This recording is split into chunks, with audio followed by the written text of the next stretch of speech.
Hello students, আমি Nitish sir জ্ঞানজ্যোতি coaching সেন্টারের পক্ষ থেকে তোমাদের প্রত্যেককে জানাই আরো একবার স্বাগত।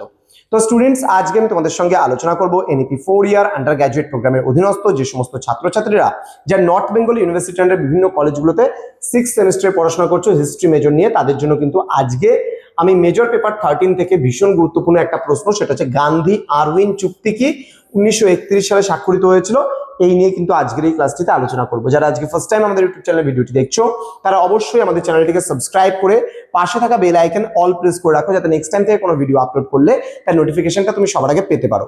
এছাড়া যারা ভাবছো যে অনলাইনে আমাদের ক্লাস জয়েন করবে, তারা অবশ্যই যোগাযোগ করো আমাদের অফিসিয়াল নাম্বার 7076398606 নাম্বারে অথবা 6295916282 নাম্বারে।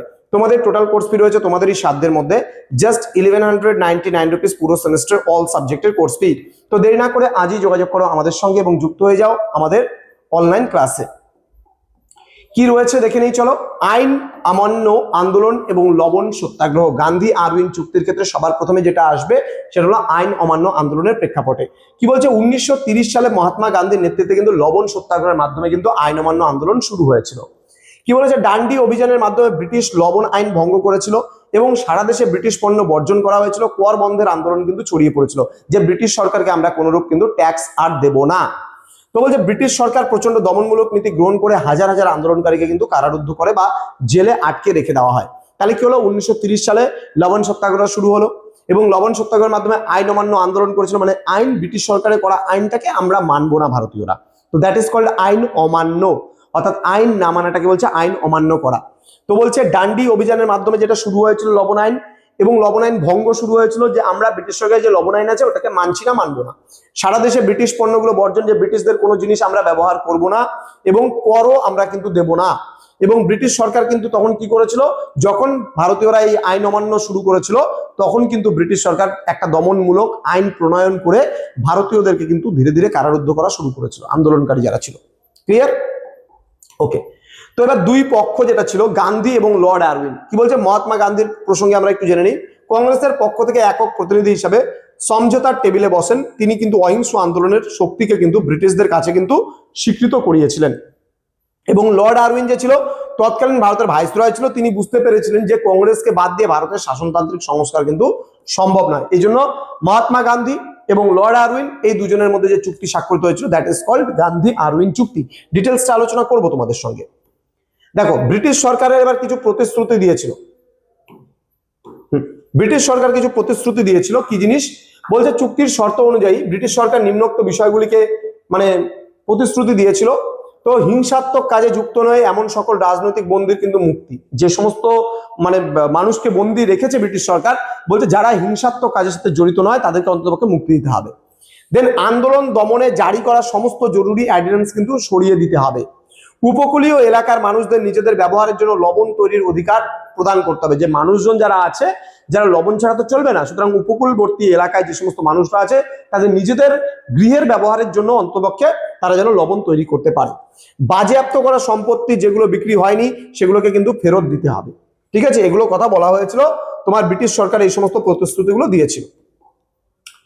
কংগ্রেসের প্রতিশ্রুতি এবং বাধ্যবাধকতা কি ছিল, আন্দোলন স্থগিত। বলছে ভারতীয় জাতীয় কংগ্রেস আইন অমান্য আন্দোলনের সাময়িকভাবে বন্ধ করতে সম্মত হয়েছিল, যে ঠিক আছে আমরা কিছুক্ষণের জন্য এই আইন অমান্য আন্দোলনটা বন্ধ করতে রাজি আছি। গোল টেবিল বৈঠক, লন্ডনে অনুষ্ঠিতব্য দ্বিতীয় গোল টেবিল বৈঠকে যোগ দিতে গান্ধীজি কিন্তু রাজি হয়েছিল। এবার বর্জন বন্ধ, ব্রিটিশ পণ্য বর্জন আন্দোলন থেকে কংগ্রেস সরে আসার কিন্তু প্রতিশ্রুতিও দিয়েছিল, আমরা এটা দেখতে পারি। তো চুক্তির প্রত্যক্ষ ফলাফল কি ছিল, লবণ তৈরির অধিকার দেওয়া হয়েছিল। বলছে উপকূলীয় মানুষ কিন্তু আইনগতভাবে লবণ তৈরির অধিকার পেয়েছিল। দেন বলছে গোল টেবিল বৈঠকের কথা, কংগ্রেসের পক্ষ থেকে গান্ধীজি লন্ডনে কিন্তু আলোচনার জন্য গিয়েছিল, যে দেখি গোল টেবিল বৈঠকে বসি এবং সেখানে ব্রিটিশদের সঙ্গে আলাপ আলোচনা করে একটা সিদ্ধান্তে কিন্তু আসতে হবে। এবার বন্দীদের মুক্তি দেওয়া হয়েছিল, প্রায় তোমার 90,000 রাজনৈতিক বন্দীদের কিন্তু মুক্তি দেওয়া হয়েছিল, যেটা গণজাগরণ বলতে পারি, এক বিশাল সাফল্য ছিল। বলছে এই চুক্তির ফলে প্রায় 90,000 আন্দোলনকারী কারাগার থেকে মুক্তি পেয়েছিল। এটি ছিল আন্দোলনের নৈতিক জয়। সাধারণ মানুষের মধ্যে আত্মবিশ্বাস বহুগুণ বৃদ্ধি পায়, কারণ তারা দেখলো যে ব্রিটিশ সরকার কংগ্রেসের সাথে সমঝোতা করতে বাধ্য হয়েছে। তার মানে ব্রিটিশ সরকার যদি কাজ করতে চায় তাহলে কিন্তু কংগ্রেসের সঙ্গে মিলেমিশেই কাজ করতে হবে, আদারওয়াইজ তাদের সামনে কিন্তু কোনো রাস্তা খোলা নেই হাতের সামনে। তাহলে ব্রিটিশ সরকারের সাথে মিলেমিশেই কাজ করতে হবে। ক্লিয়ার?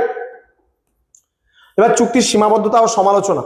বলছে এখানে ভগৎ সিং এর ফাঁসি হয়েছিল, গান্ধীজি ভগৎ সিং, রাজগুরু ও সুখদেবের কিন্তু ফাঁসি রদ করতে ব্যর্থ হন, মানে এদেরকে ফাঁসিটা আটকাতে পারেনি। গান্ধীজি চেষ্টা করেছিল যে ভগৎ সিং এর ফাঁসি আটকাবো, রাজগুরু এবং সুখদেবের ফাঁসিগুলো আটকে দেবো, কিন্তু আটকাতে পারেনি। গান্ধীজি অনেক চেষ্টা করেছিল। পূর্ণ স্বরাজ, বলছে এই চুক্তিতে স্বাধীনতার মূল দাবি সম্পর্কে কোনো স্পষ্ট অঙ্গীকার কিন্তু ছিল না। দেন পুলিশ নির্যাতনের কথা আমরা বলতে পারি, আন্দোলন চলাকালীন পুলিশের অতিরিক্ত অত্যাচারের মানে তদন্তের দাবি কিন্তু গ্রাহ্য হয়নি। এবার আন্দোলনের গতির কথা আমরা যদি বলি, বলছে সমালোচকদের মতে আন্দোলন যখন তুঙ্গে ছিল তখন কিন্তু তা বন্ধ করা কিন্তু ভুল ছিল। ক্লিয়ার? এবার 1971 সালে যে গুরুত্বপূর্ণ ঘটনাগুলো ঘটেছিল তার মধ্যে 26শে জানুয়ারির কথা আমরা বলতে পারি। গান্ধীজি কারাগার থেকে মুক্তি পেয়েছিল। 5ই মার্চ গান্ধী আরউইন চুক্তি স্বাক্ষরিত হয়েছিল গান্ধী এবং লর্ড আরউইনের মধ্যে।